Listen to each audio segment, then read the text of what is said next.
Sang Pewaris Tunggal. 71.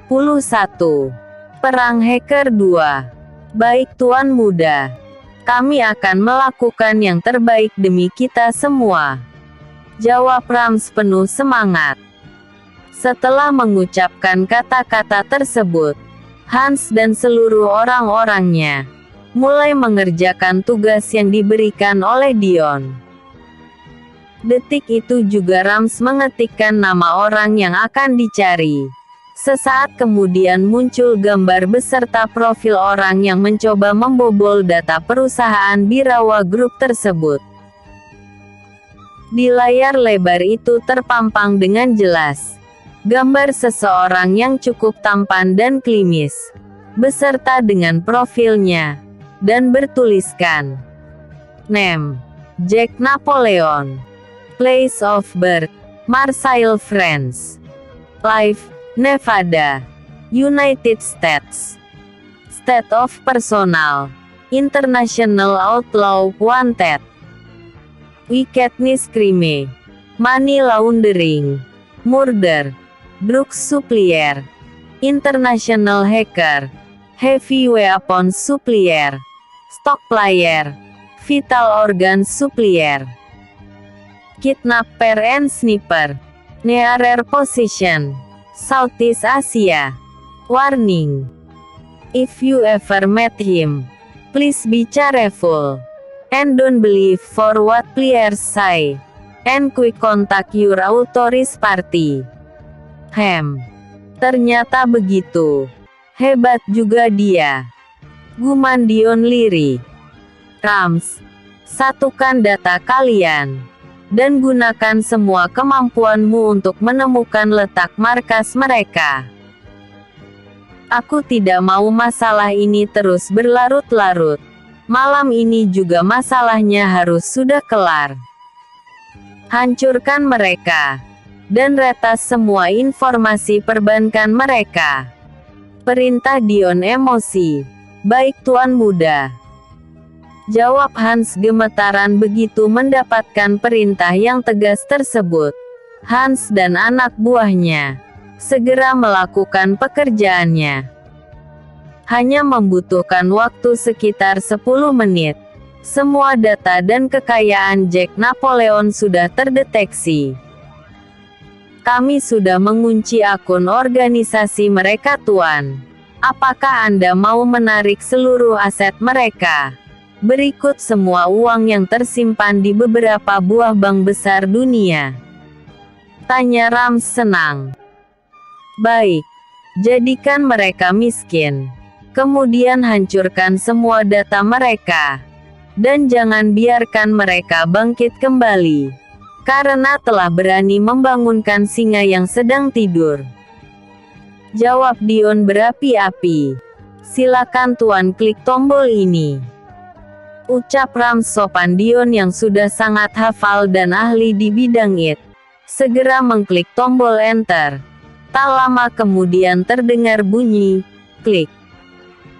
Dan secara otomatis serta berangsur-angsur, seluruh kekayaan Jack Napoleon berpindah ke tangan Dion. Setelah seluruh prosesnya selesai, Dion kembali mengklik tombol enter untuk menghapus semua data yang digunakan oleh Jack Napoleon untuk menipu dunia. Dalam sekejap, seluruh data yang dimiliki oleh Jack telah berhasil dihapus berikut dengan riwayat pencariannya. Dengan telah ditariknya seluruh aset dan uang milik Jack Napoleon, otomatis saat ini, dia telah menjadi orang miskin dan tidak punya apa-apa lagi. Para hacker yang disewanya juga telah kehilangan jejak pencarian dan peretasan mereka terhadap perusahaan Birawa Group. Bukan hanya itu saja, seluruh komputer yang mereka gunakan telah hangus terbakar. Karena saat mengklik tombol enter, Dion mengirimkan virus yang sangat mematikan bagi komputer siapa saja yang diserangnya. Beberapa detik sebelum seluruh kekayaan Jack disabotase oleh orang Anak buahnya melaporkan kepadanya bahwa akun perbankannya telah diretas, dan seluruh uangnya berangsur-angsur ditarik ke akun orang lain. Jack begitu panik ketika mendengar laporan tersebut. Dia segera memerintahkan kepada orang-orangnya untuk memblokir akun peretas tersebut.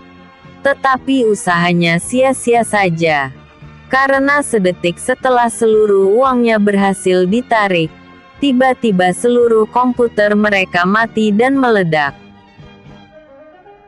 Lemah sudah seluruh persediaan tubuhnya. Jack sangat marah sekali kepada orang yang telah berani mengusiknya. Dia bertekad akan menemukan siapa orang yang telah berani mengacaukan rencananya. Tidak kehilangan akal, Jack kembali memerintahkan kepada beberapa hackernya untuk mengambil komputer lain yang tersimpan di dalam sebuah rak yang panjang dan besar. Setelah 2 buah komputer itu tiba, Jack mengoperasikan sendiri komputernya dan mencoba mencari data orang yang telah berhasil meretasnya tadi. Tapi sayangnya tidak berhasil, semua data peretasannya telah terhapus. Begitu juga dengan kode-kodenya. Sebagai seorang hacker, hal itu tentu saja sangat merepotkannya. Akan membutuhkan waktu yang lama untuk membuat kode-kode itu lagi. Karena kesal yang sudah tidak tertahankan, Jack membanting komputernya ke lantai, hingga membuat komputer tersebut pecah. Seluruh hacker yang disewanya hanya bisa tertunduk diam. Mereka juga tidak bisa berbuat apa-apa di saat seperti ini. Dalam hati mereka bertanya-tanya, siapa orang yang telah berhasil mengalahkan mereka, padahal selama ini mereka tidak pernah terkalahkan. Tapi kali ini benar-benar sial. Bukan hanya kalah, tapi seluruh komputer yang diandalkannya meledak, yang otomatis akan menghapus seluruh data-data penting di dalamnya. Sementara itu di ruang kendali milik Dion, orang-orang yang menyaksikan keberhasilan Hans beserta orang-orangnya menjadi sangat senang. Betapa tidak, bukan hanya berhasil mengalahkan mereka, tetapi juga berhasil menyita seluruh aset dan kekayaan organisasi mafia internasional tersebut. Kerja bagus. Aku sangat senang dengan dedikasi kalian yang sangat tinggi kepadaku, ucap Dion dengan senyum yang sumringah. Baiklah. Karena satu masalah telah terselesaikan, dan perusahaan Birawa Group telah terbebas dari ancaman kebangkrutan dan kejahatan para hacker, maka dalam kesempatan ini, ada beberapa hal yang ingin kubicarakan dengan kalian, ucap Dion penuh wibawa. Diam sejenak, kemudian melanjutkan berkata, untuk Hans dan orang-orangmu, kalian akan mendapatkan bonus yang sangat besar dariku nanti. Tapi ingat, kalian jangan lengah sedikit pun terhadap ancaman pihak luar yang ingin menghancurkan perusahaan kita. Aku telah menetapkan bahwa Rams dan orang-orangnya yang saat ini ada di sini, mulai malam ini dan seterusnya, akan menempati ruang kendali ini. Masalah tempat tinggal, kalian bisa menempati bangunan yang ada di sebelah villa ini. Di situ telah tersedia kurang lebih 100 buah kamar, jadi cukup untuk menampung kalian semua. Untuk Burgon, James, Erisa dan Siolung, kalian kutugaskan untuk menangani proyek baru di bekas lahan milik Tiger itu. Atur perlengkapan dan alat apa yang akan kalian butuhkan nanti di sana. Kerahkan orang-orangmu untuk mencari tenaga kerja di kota B. Dalam minggu ini juga, aku ingin proyek itu sudah dimulai. Luas lahan itu sekitar 50.000 meter persegi Tuan. Apakah seluruhnya harus dibersihkan dengan alat-alat berat? Tanya James ingin tahu. Untuk lokasi pabrik yang saat ini sudah bersih, aku perintahkan untuk tetap dipertahankan. Tapi bongkar seluruh bangunan yang ada di atasnya. Karena aku tidak mau menggunakan bangunan bekas pabrik lama itu. Untuk lahan yang tersisa, buka sekitar 20.000 meter persegi lagi, yang akan diperuntukkan sebagai kondominium atau perumahan karyawan dan yang lainnya. Sementara sisanya, tetap biarkan seperti itu, karena aku punya rencana lain. Cuma bersihkan saja semak-semak yang tidak berguna. Karena lahan itu belum dipasangi pagar seluruhnya, maka bersihkan seluruh batas tanah itu dengan tanah orang lain. Setelah selesai, pasangi pagar yang tinggi agar terlihat aman. Baik Tuan. Semua perintah akan kami laksanakan, jawab mereka serempak. Untuk Govin, besok aku akan mengundang Tuan Tiger beserta kedua anaknya untuk datang ke sini. Tugasmu adalah memastikan apakah kaki kiri anaknya telah sembuh dan bisa digunakan untuk berjalan tanpa bantuan tongkat lagi. Untuk Burkon, sebarkan orang-orangmu di sekitar kota B dan di kota J, dibantu oleh orang-orangnya Iron nanti, untuk mencari keberadaan Jack Napoleon. Pastikan apakah dia masih ada di negara kita atau tidak. Dimengerti Tuan, jawab Burgon singkat. Sedangkan Hans, untuk sementara ini, kau kutugaskan untuk mendampingiku kemana saja aku pergi, menggantikan Iron, yang besok akan kembali ke kota J, untuk melindungi kakekku di sana. Sementara untuk Leon, aku tugaskan kau dan anak buahmu untuk menjaga villa ini. Sedangkan Ivory, tolong carikan 20 asisten rumah tangga yang akan bekerja di villa ini. Karena aku kasihan dengan pasangan suami istri itu, yang sudah cukup lama menjadi penjaga dan perawat villa ini. Dimengerti Tuan. Semua perintah Tuan akan kami laksanakan dengan baik, jawab mereka serempak. Tapi tiba-tiba, "Tutu Tuan, ini gawat. Komputer kita telah diserang oleh virus jahat," ucap Rams gugup. 72. Pengkhianat. Apa? Bagaimana bisa? Ucap Dion panik. Kami juga tidak tahu Tuan. Tidak ada tanda-tanda serangan apapun sebelumnya.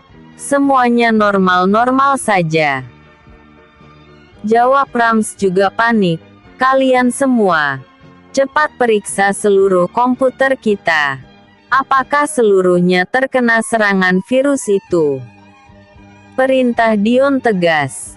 Baik Tuan, jawab mereka serempak setelah perintah itu diberikan. Seluruh hacker, juga bawahan Dion yang lain, segera memeriksa komputernya masing-masing, termasuk juga Rams sendiri. Kecuali seorang hacker yang berdiri dengan tubuh gemetaran di sudut ruangan di dalam hatinya berkata, "Jika perbuatanku ini ketahuan, dan bisa ditemukan penyebabnya, bisa gawat. Apalagi kalau Tuan Muda tahu, akulah yang telah melakukannya. Tapi aku yakin, virus yang kumasukkan ini belum ada penangkalnya. Jadi tak mungkin bisa dihancurkan dengan begitu mudah." Siapa orang yang akan mampu menghancurkan virus itu? Ini gawat. Aku tidak bisa tinggal diam. Batinnya kembali dalam hati, sambil pura-pura memeriksa komputernya. Padahal sedang mencari tahu siapa orang yang telah menggagalkan rencananya itu. Sementara di bagian lain, Dion juga tidak mau tinggal diam. Dia juga memeriksa komputer induk yang dioperasikan oleh Rams, tapi tetap tidak menemukan apa-apa di sana. Karena tidak menemukan apa-apa, Dion menjadi penasaran. Sepanjang pengetahuannya, selain komputer induk yang berfungsi sebagai server, masih ada lagi komputer lain yang difungsikan untuk server cadangan apabila yang lain sedang terkena virus. Hal itu biasa dilakukan di sebuah ruang kendali yang selalu Dion baca, baik itu di buku-buku fiksi ataupun di buku pengetahuan tentang komputer dan server. Karena usaha pertamanya gagal, Dion masih belum mau menyerah. Tiba-tiba pandangannya tertuju ke suatu tempat yang bentuknya sedikit aneh dan menempel di dinding. Dion segera mendekatinya dan mendapati bahwa benda aneh tersebut adalah sebuah tombol penasaran dengan benda itu. Dion pun menyentuh tombol tersebut, tetapi ada sedikit penolakan. Penolakan itu ternyata adalah suatu bentuk antisipasi atau berjaga-jaga jika ada orang lain yang menemukannya. Karena rasa penasarannya yang semakin tinggi, Dion kembali menyentuh benda tersebut dan ajaib. Setelah Dion menyentuhnya, tiba-tiba saja muncul sebuah pintu transparan yang orang lain tidak akan tahu jika tidak berada di dekatnya. Tidak ada satupun orang-orang Dion yang menyadari keadaan itu, karena semuanya sedang sibuk membantu mencari asal-muasal penyebab komputer di ruang kendali itu diserang oleh virus. Setelah pintu transparan itu terbuka, Dion segera memasukinya. Dan sekali lagi ajaib, pintu tersebut menghilang dengan sendirinya. Saat ini, Dion tengah berada di sebuah ruangan yang cukup luas, dan tidak tahu di mana letak ruangan itu. Karena setahu Dion, bangunan ruang kendali itu berbatasan langsung dengan sebuah bukit yang tidak begitu tinggi. Jadi mungkinkah ruangan yang dia tempati saat ini berada di dalam bukit itu sendiri? Sedangkan di tengah-tengah ruangan tersebut, terdapat sebuah meja yang berukuran besar, lengkap dengan kursinya, dan di atasnya ada benda yang mirip dengan komputer. Dion segera mendekati benda tersebut dan mendapati bahwa apa yang dilihatnya itu memang benar-benar komputer. Kalau dilihat secara sekilas, benda itu tidak mirip seperti komputer. Tetapi jika diteliti dengan cermat, barulah akan terlihat bahwa benda itu memang benar-benar komputer. Tidak ada yang menyangka bahwa benda yang kelihatan usang itu adalah komputer, karena keadaannya yang tertutup kain. Dion menemukannya pun secara tidak sengaja, karena secara asal-asalan Dion memencet tombol yang menempel di dinding ruangan kendali itu. Begitu tombol itu ditekan, Dion terkejut karena di depannya ada sebuah pintu transparan yang menghubungkan ruang kendali dengan ruang yang saat ini ditempatinya. Di tengah ruangan itu, Dion melihat ada sebuah komputer yang diletakkan di atas meja besar. Komputer itu belum pernah dioperasikan sama sekali. Dion sebagai pemilik villa itu juga tidak tahu bagaimana komputer itu bisa ada di sana, karena dia juga baru pertama kali tinggal di villa tersebut. Karena rasa penasaran yang tinggi, Dion segera membuka kain yang menutup komputer itu, lalu menghidupkannya. Dalam sepersekian detik, komputer itu pun menyala dengan baik, dan meminta kode verifikasi dari Dion. Secara acak, Dion mengetikkan namanya berikut dengan tanggal lahirnya. Dan ajaib, komputer tersebut merespon lalu terbuka dengan sempurna. Di layar komputer tersebut terpampang tulisan yang berbunyi, "Write down Mahesa Birawa. Destroy Anonymous and Undesirable Virus." Atau kira-kira artinya, masukkan nama Mahesa Birawa. Hancurkan virus yang tidak diketahui namanya dan tidak diinginkan. Langsung saja Dion mengerjakan perintah itu, dan menekan tombol Enter. Beberapa saat kemudian, komputer yang dioperasikannya sedang memproses data yang dimasukkan oleh Dion tadi. Hanya membutuhkan waktu 1 menit. Pemrosesan data itu pun selesai. Dan tiba-tiba saja, seluruh komputer yang tadi terkena virus berangsur-angsur pulih kembali. Ajaib.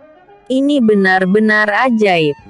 Komputer kita berhasil memperbaiki diri sendiri.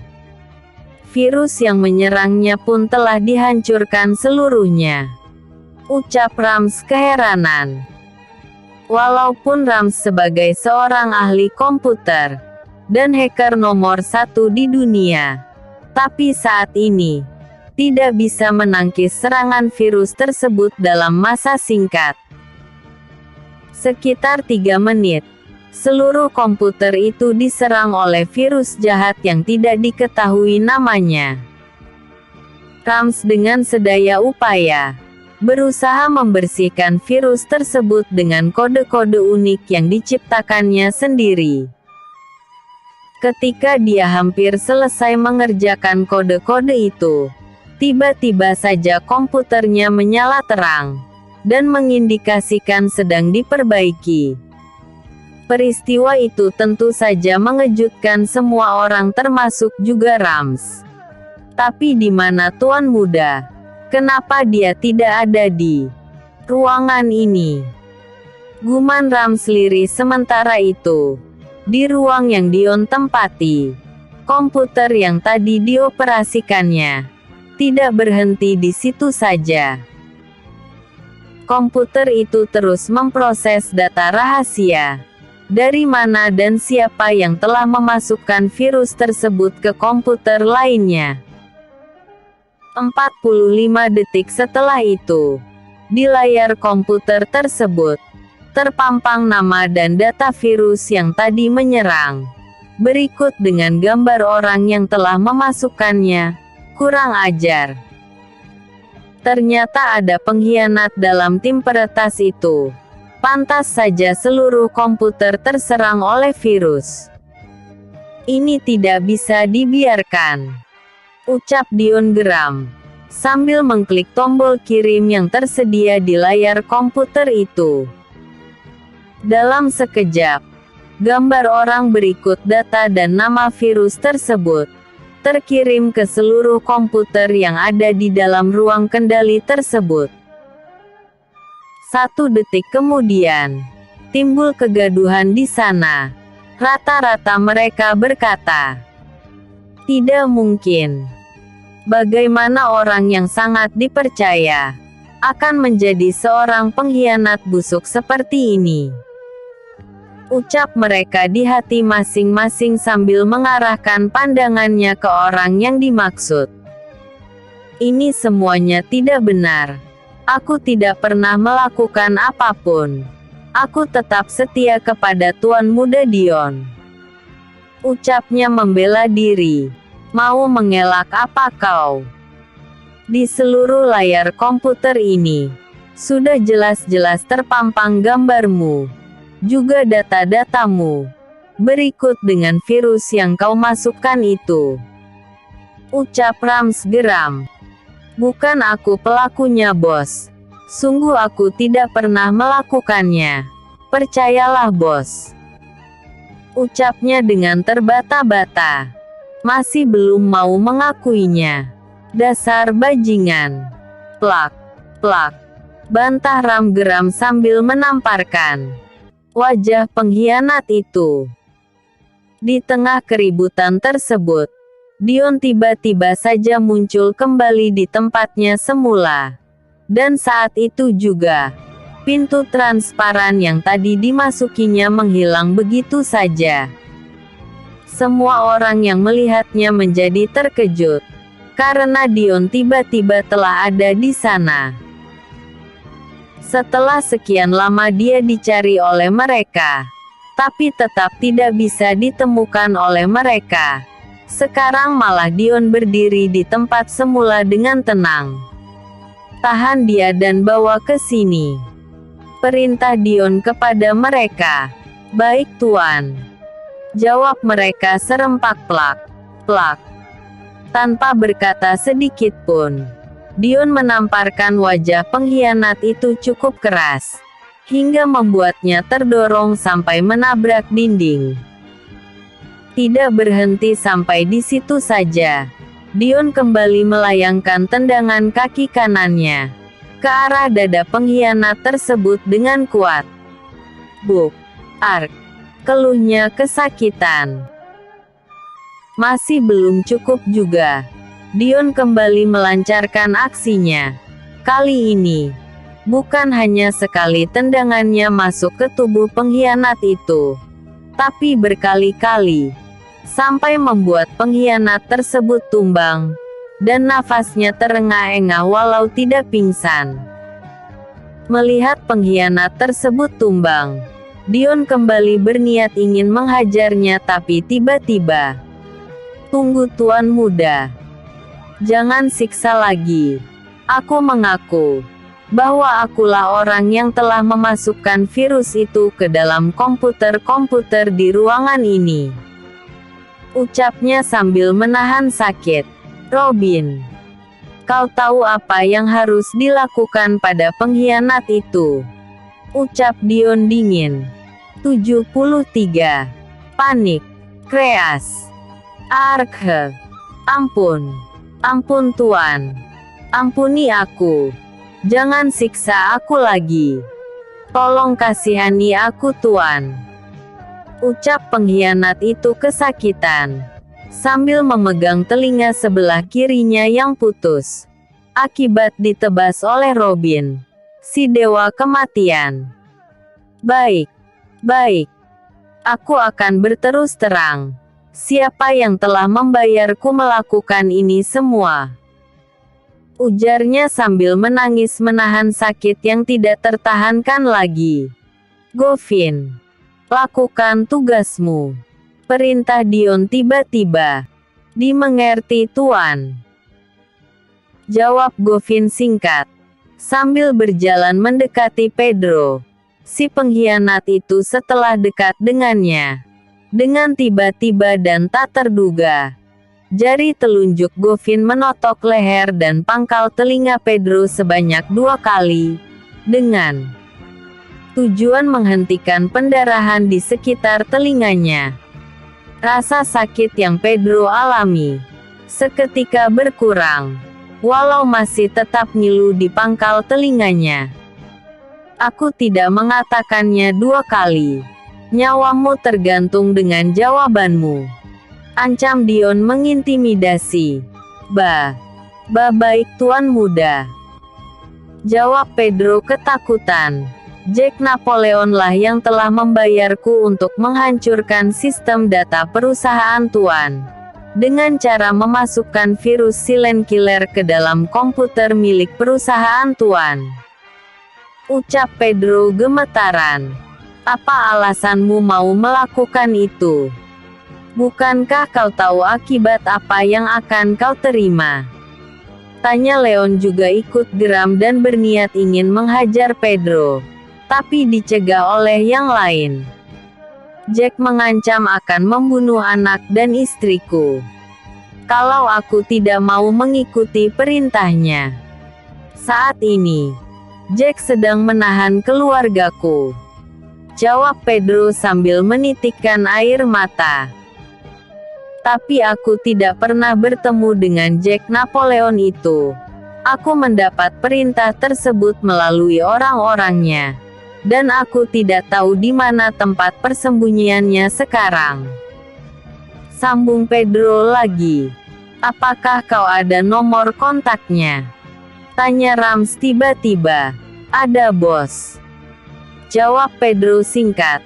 Lalu mengeluarkan handphonenya, memilih nomor kontak dan segera diberikan kepada Hans. Segera setelah itu, Hans memasukkan nomor kontak tersebut ke dalam komputernya. Dalam sekejap, semua informasi tentang Jack Napoleon terpampang di sana.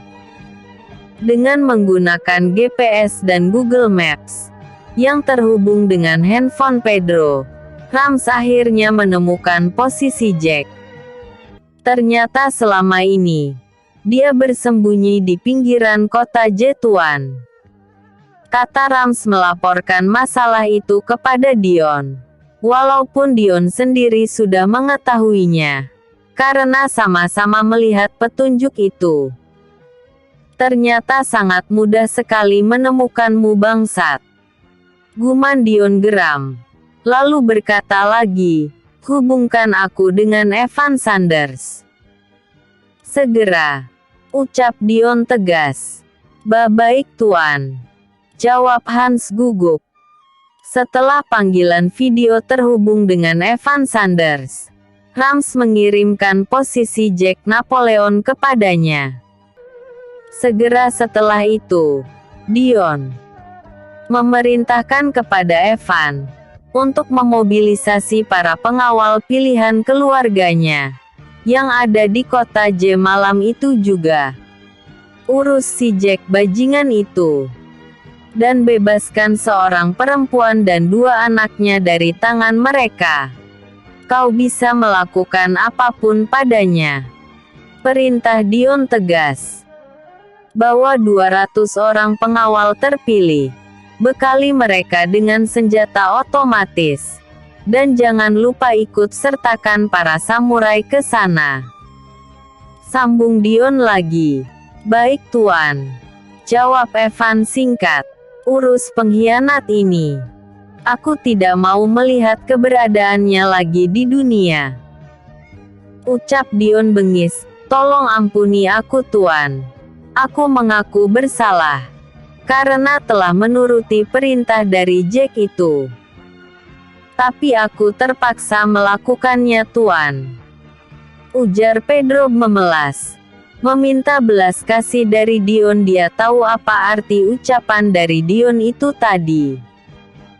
Bagi seorang pengkhianat sepertinya, hukumannya adalah 1. Mati. Tapi dia tetap berusaha mencegah hukuman mati itu dengan memohon ampunan pada Dion. Dia rela diusir dan dipecat dari pekerjaannya semula, asal masih tetap hidup. Baik. Untuk kali ini, aku beri kau kesempatan untuk hidup. Tapi jika sekali lagi kau berani melakukannya, dan masih tetap berhubungan dengan mafia itu, maka aku tidak akan segan-segan lagi untuk menghabisimu. Berikut keluargamu. Jawab Dion sambil mengancam. Terima kasih tuan. Jawab Pedro senang. Lalu berlutut di lantai ke arah Dion. Pergi. Kau tidak dibutuhkan lagi di sini. Kata Dion dengan roman muka marah. Terima kasih tuan muda. Aku berjanji akan membalas kebaikan tuan kali ini. Ucapnya lagi. Sambil berdiri dan berjalan meninggalkan ruangan itu. Tapi sebelum benar-benar pergi, dua sempat berucap. Maafkan aku teman-teman. Aku telah jadi pengkhianat di kelompok ini. Aku berjanji akan selalu membantu kalian walaupun dengan taruhan nyawa. Ucapnya lalu pergi. Ketika sedang berjalan meninggalkan villa itu, dia membatin sendiri dalam hati. Siapa orang yang telah berhasil membunuh virus kuat itu? Padahal selama ini, belum ada yang bisa lepas dari serangannya. Tapi sekarang, bukan hanya berhasil diatasi, tapi berhasil dihabisi sampai tidak tersisa lagi, batinnya dalam hati. Tuan, maaf kalau saya lancang bertanya, kenapa Tuan melepaskan si Pedro itu? Apakah Tuan tidak khawatir kalau dia mengkhianati Tuan lagi? Tanya Ivory sedikit ragu. Dion tidak langsung menjawab pertanyaan Ivory tadi, tapi malah mengalihkan perhatiannya pada Rams, lalu memanggil namanya. Rams, ucapnya. Baik Tuan. Aku sudah menyadap handphone milik Pedro. Kapanpun dan kepada siapapun dia menelepon, akan segera diketahui. Berikut dengan posisinya nanti. Jawab Rams tanpa ditanya lagi. Kalau Pedro tidak mempunyai tanggungan istri dan kedua anaknya, saat ini kujamin, dia sudah tidak ada lagi di dunia ini. Jawab Dion dingin, menanggapi pertanyaan dari Ivory tadi. Aku pernah merasa berada di posisinya. Kehilangan keluarga dan kepercayaan orang lain. Jadi dengan berat hati, aku memberikan kesempatan hidup sekali lagi padanya. Tapi kalau dia berkhianat lagi, maka bisa kupastikan, saat itu juga dia mati. Sambung Dion lagi. Baik Tuan. Terima kasih atas penjelasannya. Ucap Ivory senang, sambil membatin dalam hati, ternyata ada sisi baik yang dimiliki oleh Tuan Muda Dion. Aku tidak salah menitipkan hatiku padanya. Lamunnya dalam hati. Ivo, kenapa kau melamun? Tanya Dion tiba-tiba, hingga membuyarkan lamunan Ivory. Tidak ada apa-apa Tuan Muda. Jawab Ivory gugup. Baiklah, karena ini sudah larut malam, maka pertemuan ini kita sudahi sampai di sini saja. Silakan kalian beristirahat di villaku ini, atau jika kalian tidak mau, kalian boleh memilih salah satu kamar yang tersedia di samping bangunan ini. Ucap Dion mengakhiri penjelasannya, serta menutup pertemuan itu. Di waktu yang sama di pinggiran kota J. Kurang ajar. Sebenarnya siapa mereka? Kenapa dia bisa menguras semua harta kekayaanku? Berikut aset-asetku, termasuk juga 3 perusahaan yang baru saja aku beli itu. Ucapnya marah dan geram. Apakah ini perbuatan orang yang dipanggil Tuan Muda itu? Sambungnya lagi dalam hati. Joseph, apakah kau sudah mengerjakan perintahku? Tanya seseorang yang ternyata adalah Jack Napoleon. Sudah Tuan. Dan mungkin saat ini dia sudah atau sedang melakukan perintah itu. Jawab orang yang dipanggil Joseph tadi. Kalau dia sudah mengerjakan tugas itu, tentu ada laporannya ke handphoneku. Tapi sampai saat ini, belum ada laporan sedikit pun yang masuk kepadaku. Sanggah Jack marah. Sabarlah Tuan. Mungkin saat ini, dia sedang menghadapi sedikit masalah. Karena dia juga harus hati-hati dalam mengerjakan tugas itu. ucap Joseph membela diri dan berusaha menenangkan tuannya. Tuan, lihat. Ada satu pemberitaan masuk dari si Pedro itu. Ucap Joseph sambil menunjukkan layar handphonenya kepada Jack. Kau benar. Di handphoneku juga ada berita seperti itu. Jawab Jack senang. Hahaha. Walaupun semua kekayaan juga aset-asetku telah hilang, tapi aku puas. Karena telah berhasil menghancurkan semua data perusahaan tuan muda yang sombong itu. Katanya senang sambil tertawa terbahak-bahak. Seluruh anak buahnya juga ikut merasa senang. Walaupun mereka telah dikalahkan oleh orang-orang Dion tadi. Tapi sedikit banyaknya, dendam mereka sudah terbalaskan. Dengan hancurnya seluruh data milik perusahaan Birawa Group, saingan berat perusahaan tuan mereka. Tapi beberapa menit kemudian, tiba-tiba muncul satu notifikasi yang sangat mengejutkan Jack, juga Joseph yang sempat senang tadi. Bagaimana mungkin? Bukankah seluruh komputer mereka sudah disusupi virus itu? Tapi kenapa bisa dihancurkan dengan begitu mudah? Ini tidak bisa dibiarkan, kata Jack panik. Cepat cari tahu, kenapa virus yang kalian ciptakan itu bisa dibunuh dengan begitu mudah. Apakah itu benar-benar virus atau hanya lelucon kalian saja? Ucap Jack marah dan kecewa. Maaf tuan. Tidak ada yang bisa kita lakukan. Karena seluruh komputer kita sudah rusak. Jawab salah seorang peretas dengan takut-takut. Sial. Sial. Sial. Ucap Jack sambil tanpa sengaja membanting handphonenya ke lantai. Abis sudah. Sekarang kita benar-benar sudah habis. Cepat kemasi barang-barang kalian. Malam ini juga kita pindah. Tempat ini kemungkinan sudah terdeteksi oleh musuh. 74. Terlambat, bos. Sesuai dengan petunjuk yang diberikan oleh Tuan Muda. Inilah lokasi yang dimaksudkan olehnya. Ujar salah seorang komandan pengawal bawahan Iron. Kau benar. Ini memang lokasinya. Tunggu apa lagi? Segera menyebar. Jawab orang yang dipanggil bos tadi. Yang ternyata adalah Evan Sanders. Setelah mendapat perintah tersebut, 200 orang pengawal terpilih keluarga Birawa segera menyebar ke segala arah, yang terdiri dari beberapa kelompok kecil.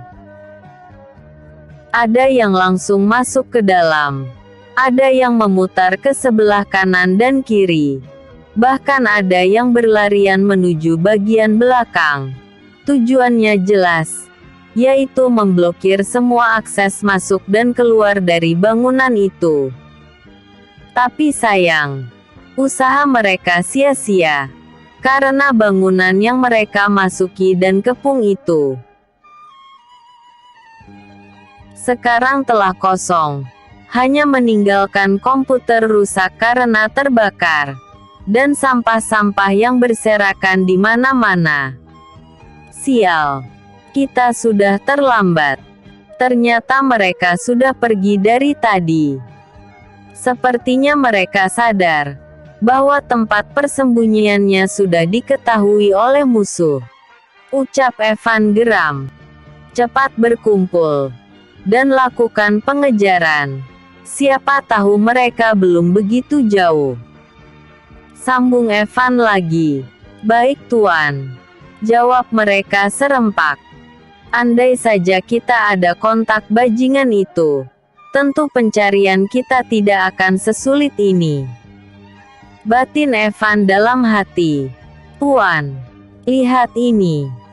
Ucap salah seorang pengawal sambil memberikan sebuah handphone yang sudah hancur kepada Evan. Periksa dalamnya. Siapa tahu masih ada SIM card yang tertinggal. Perintah Evan sedikit senang. Tidak ada apa-apa di dalamnya, Tuan. Semua order dealnya sudah kosong. Bahkan hardware-nya juga tidak ada lagi. Jawab orang itu kecewa. Benar-benar sial. Kita sudah terlambat. Jadi, apakah kita tetap melakukan pengejaran, Bos? Tanya komandan tim kepala kepada Evan. Tidak perlu. Lagian kita tidak tahu arah mana yang mereka tuju. Sepertinya mereka sudah pergi dari sini cukup lama. Jawab Evan ragu-ragu. Jadi Tuan? Tanya komandan itu lagi. Jadi apa lagi? Kita kembali ke markas lah. Jawab Evan lagi sedikit emosi. Kemudian membatin dalam hati. Maafkan aku Tuan Muda, karena tidak berhasil menjalankan perintah Tuan. Aku berjanji akan terus berusaha menemukan tempat persembunyian mereka.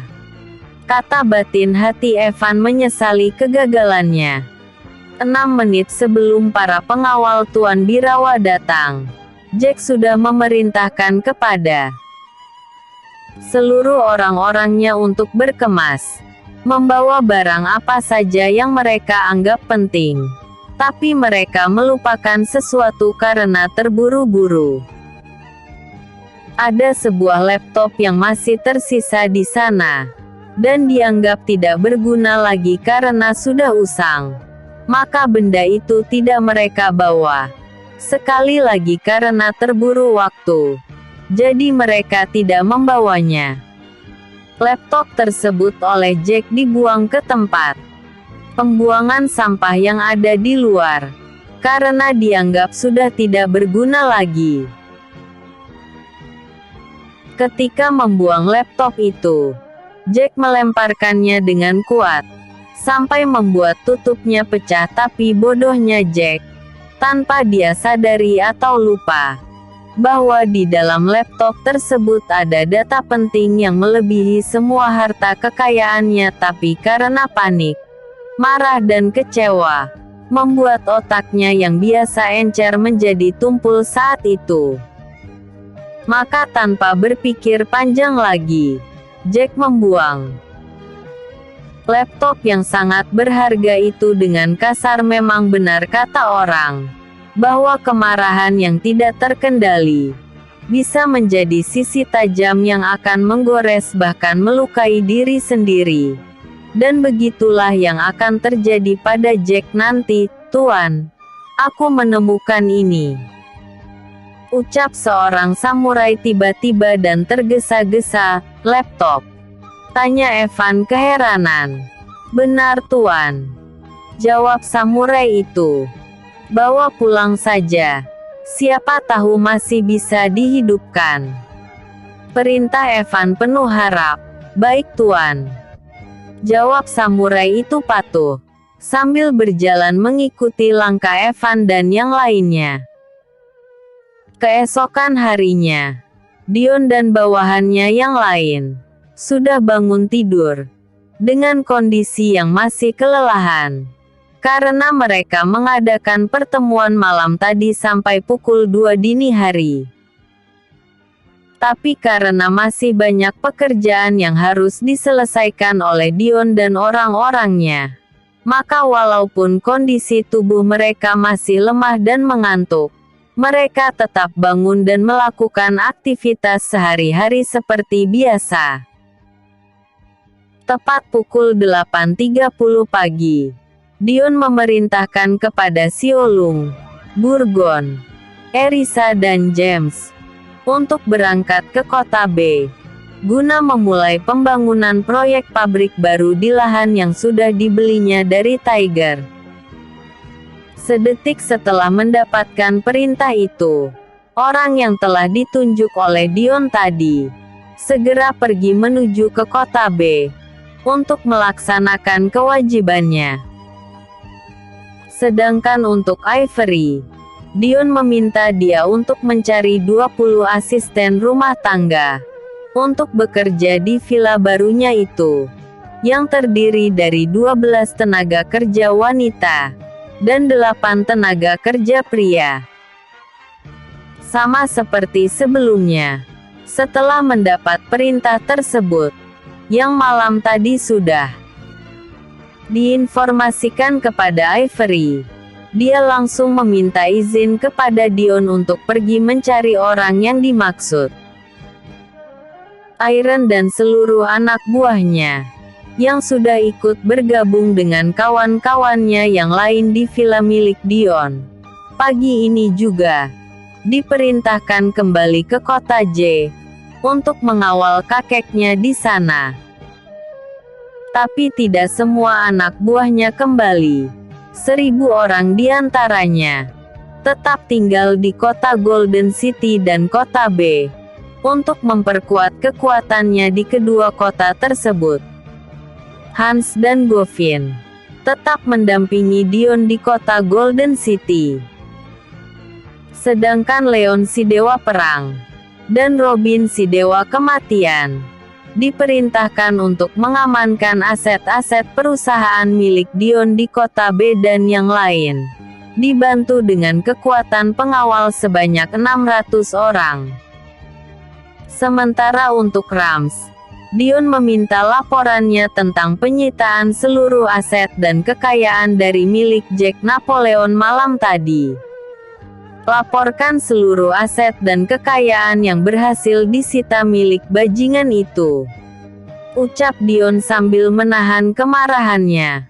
Baik Tuan, jawab Rams singkat. Kemudian mulai mengoperasikan komputer jinjingnya di hadapan Dion.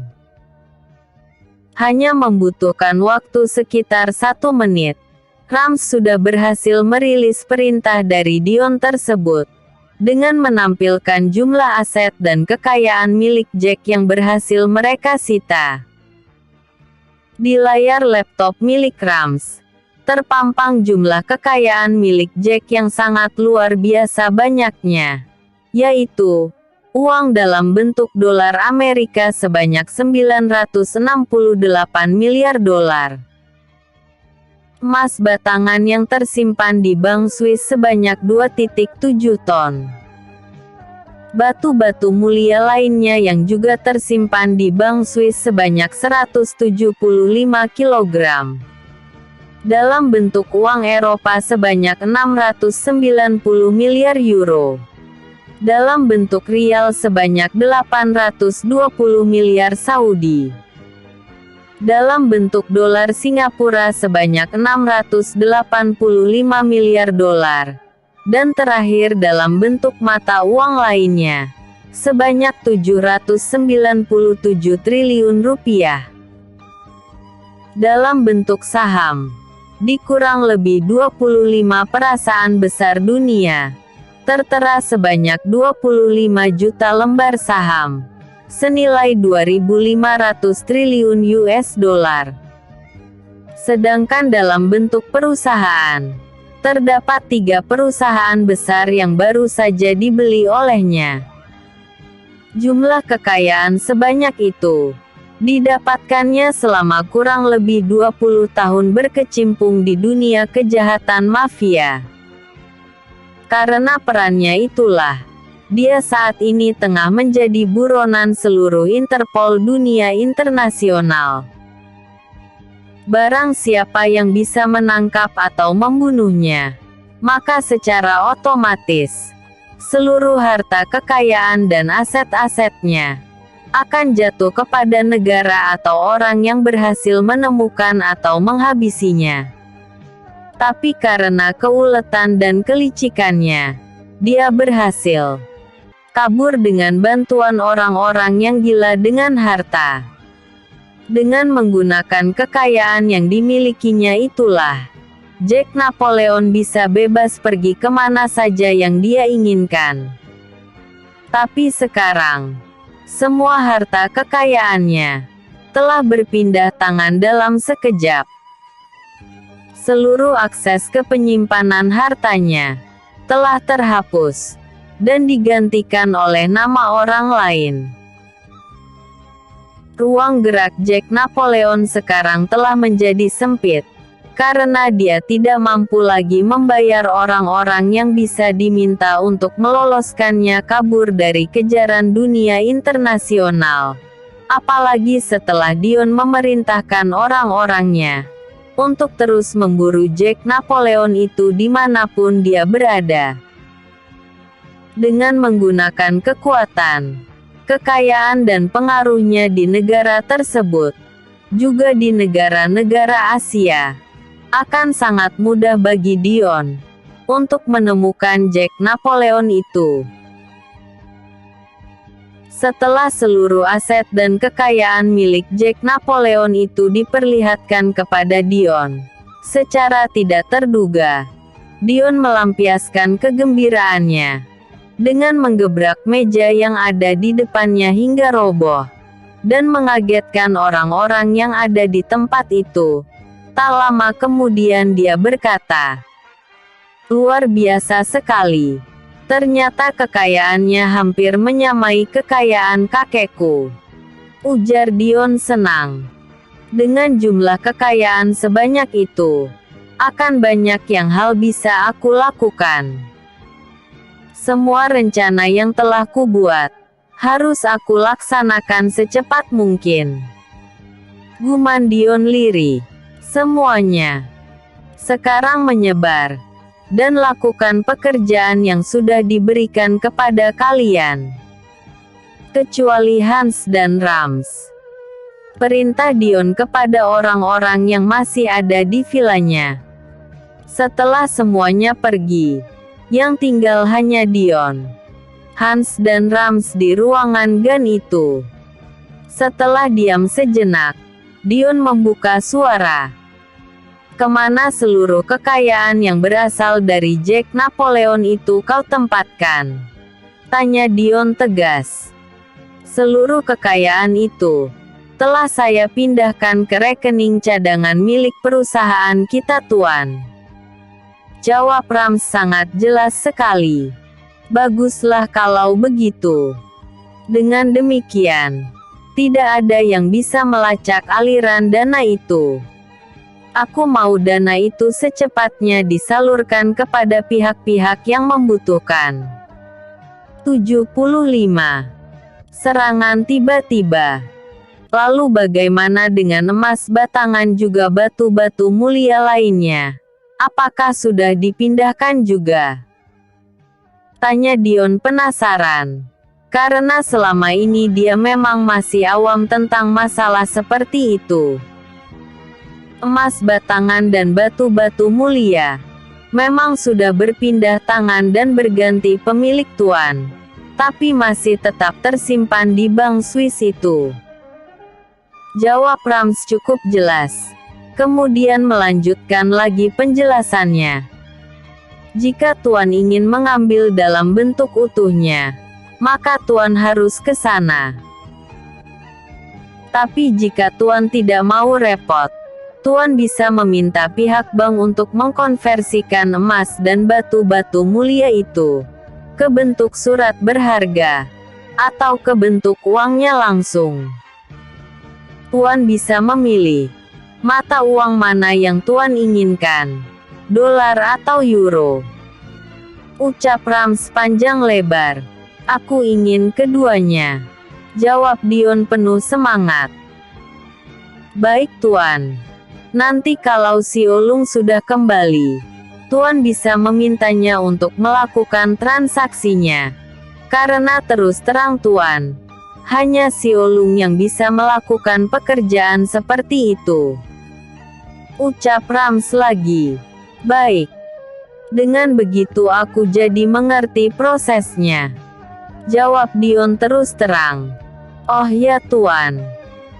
Tentang 25 juta lembar saham yang ada di 25 perusahaan besar dunia, saat ini pun sudah berganti nama menjadi nama Tuan, tapi masih name unknown, Tuan."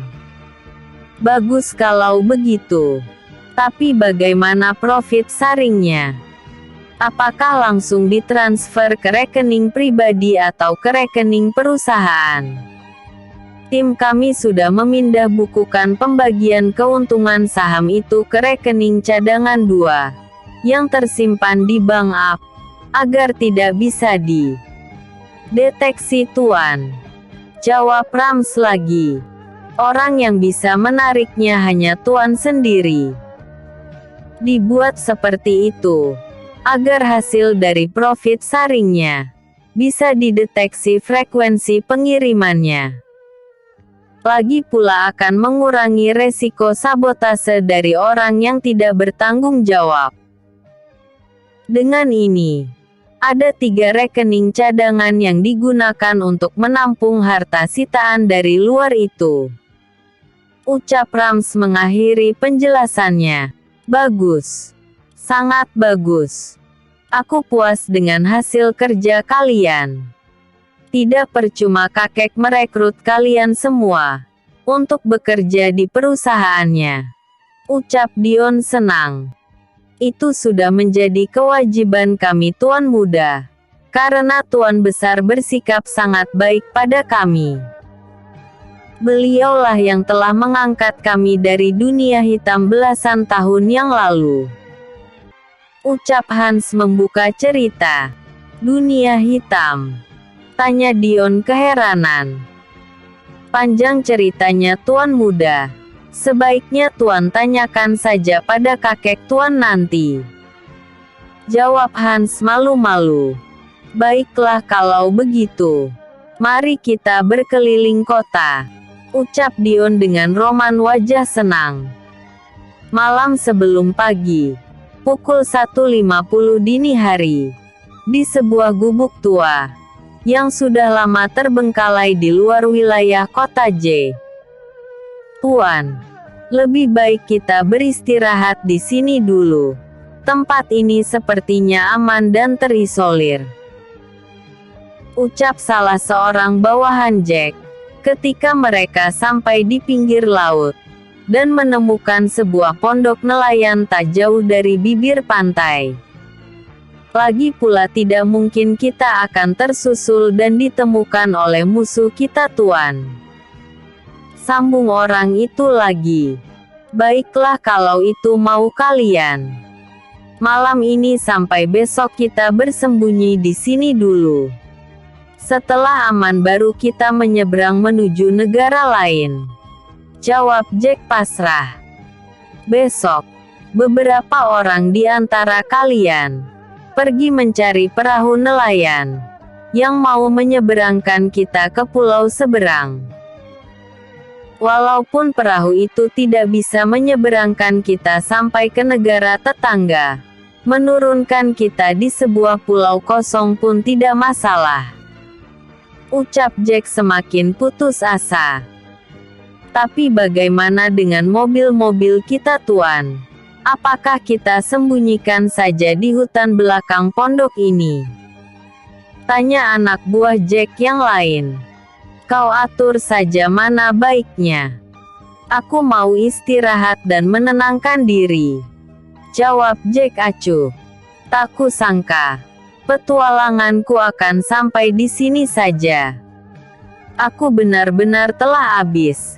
Setelah seluruh harta kekayaanku disita oleh orang tak dikenal.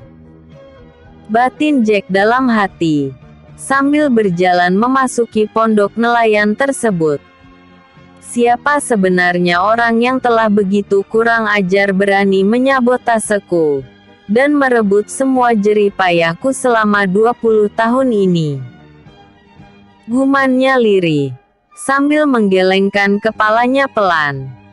Jika aku tahu siapa orangnya, takkan kubiarkan dia hidup dan melihat indahnya dunia ini lagi. Batin Jack dalam hati, sambil menuju tempat istirahat yang sudah dipilihkan oleh anak buahnya sejak tadi. Begitu dia merebahkan badannya ke dipan reot yang ada di pondok itu, tak lama kemudian Jack tertidur dengan pulasnya. Sementara di sisi lain, Belasan anak buahnya menyebar memeriksa tempat yang mereka tinggali itu, untuk memastikan apakah tempatnya aman atau tidak. Walaupun tidak ada aliran listrik yang masuk, tapi kondisi pondok dan sekitarnya terang benderang. Karena bulan sedang bersinar dengan indahnya, posisi pondok yang berada di pinggir pantai membantu sinar bulan bisa masuk ke dalam pondok itu dengan baik. Setelah memastikan tempat itu aman, sebagian anak buah Jack memutuskan untuk tidur juga, sedangkan yang lainnya tetap berjaga di luar pondok. Kenapa mereka sampai terdampar ke pinggir laut itu? Apakah di kota J sudah tidak ada lagi tempat yang aman untuk mereka tinggali? Ternyata, setelah diperintahkan untuk segera meninggalkan gedung tua yang mereka tinggali selama ini, Jack dan anak buahnya tidak mempunyai tujuan yang pasti. Yang mereka tahu adalah, mereka harus pergi sejauh-jauhnya dari kota J untuk menghindari kejaran musuh yang diperkirakan akan datang ke tempat tinggal mereka sesaat setelah lokasi mereka terlacak. Ternyata, perkiraan Jack itu benar adanya, sebab setelah 5 menit mereka meninggalkan bangunan itu, ratusan orang datang dengan berbagai macam mobil ke tempat mereka, dengan tujuan menangkap atau membunuhnya. Untunglah saat itu, Jack dan orang-orangnya sudah pergi dengan 3 buah mobil menuju ke wilayah utara, yang lumayan jauh dari kota J. Mereka terus saja melajukan mobilnya di jalanan yang agak sepi. Semakin lama semakin tidak ada bangunan yang terlihat, dan pada akhirnya bermuara pada jalan yang tidak beraspal. Di kiri kanannya terdapat hutan yang cukup lebat, tapi tak jauh dari jalan itu, di sebelah kanannya terdapat laut yang tidak begitu luas, berbatasan langsung dengan pulau-pulau lainnya. Secara tidak sengaja, anak buahnya menemukan sebuah pondok nelayan yang cukup besar, berdiri di pinggir laut, dan tidak terlihat dari jalan karena tertutup lebatnya hutan. Di tempat itulah saat ini, Jack dan orang-orangnya sedang bersembunyi dan menenangkan diri. Pagi harinya sekitar pukul 7.45 pagi, Jack yang sedang tertidur pulas dikagetkan dengan bunyi tembakan senjata otomatis ke arah pondoknya. Dia bergegas bangun dan mencoba keluar dari dalam pondok, tapi dicegah oleh anak buahnya yang lain. Dari celah dinding yang tidak begitu rapat, Jack bisa melihat beberapa anak buahnya mati, dengan tubuh berlubang, terkena tembakan senjata api otomatis. 8 orang yang masih berada di dalam pondok menjadi ketakutan, sebab saat ini mereka tidak membawa senjata apapun untuk melawan musuh yang menyerang mereka. Bagaimana ini, Tuan? Mereka orang-orang bersenjata, sedangkan kita tidak mempunyai apa-apa untuk bisa membalas serangannya. Apakah kita menyerah saja, Tuan? Tanya salah seorang anak buahnya ketakutan. Dasar bodoh. Menyerah atau tidaknya, kita akan tetap mati. Lebih baik kita lari saja dari sini, jawab Jack marah, sambil berdiri dan berjalan menuju pintu belakang pondok itu untuk menyelamatkan diri. Diikuti oleh 7 anak buahnya yang lain, berhenti dan angkat tangan. Ucap sebuah suara yang cukup keras dari balik pohon besar, tak jauh dari pondok itu. Tak lama kemudian dia muncul. diikuti oleh puluhan orang yang juga bersenjata. 10 orang di antaranya tidak memegang senjata apapun. Tapi di punggung mereka terikat sebuah katana yang masih berada dalam sarungnya. Ke-10 orang itu tidak berpakaian seperti orang lain, tetapi berpakaian ala ninja atau samurai, berwarna biru gelap atau biru navy. Begitu mendengar teriakan yang menyuruh mereka untuk berhenti dan mengangkat tangan, serentak ke-8 orang itu berhenti dan mengangkat tangannya ke atas, kecuali Jack Napoleon sendiri. Tapi sesaat kemudian, 6 orang di antara mereka mencoba kabur dari orang yang menodongkan senjata otomatis ke arahnya. Namun sayangnya, usaha ke-6 orang itu malah membuat mereka celaka, karena dengan tiba-tiba tubuh mereka ambruk ke tanah setelah leher mereka ditembus sebuah shuriken yang melaju cukup kencang karena dilemparkan oleh para ninja tersebut. Jack menggigil karena menahan marah. Betapa tidak, anak buahnya dihabisi begitu saja oleh mereka, tanpa kenal ampun sedikit pun. Kini tinggallah Jack dan 1 anak buahnya yang masih hidup. Pikirannya menjadi kacau. Apakah dia harus menyerah atau melawan? Siapa kalian? Kenapa kalian membunuh anak buahku? Tanya Jack geram, sambil mengepalkan kedua tangannya erat-erat. Bersambung ke episode 76.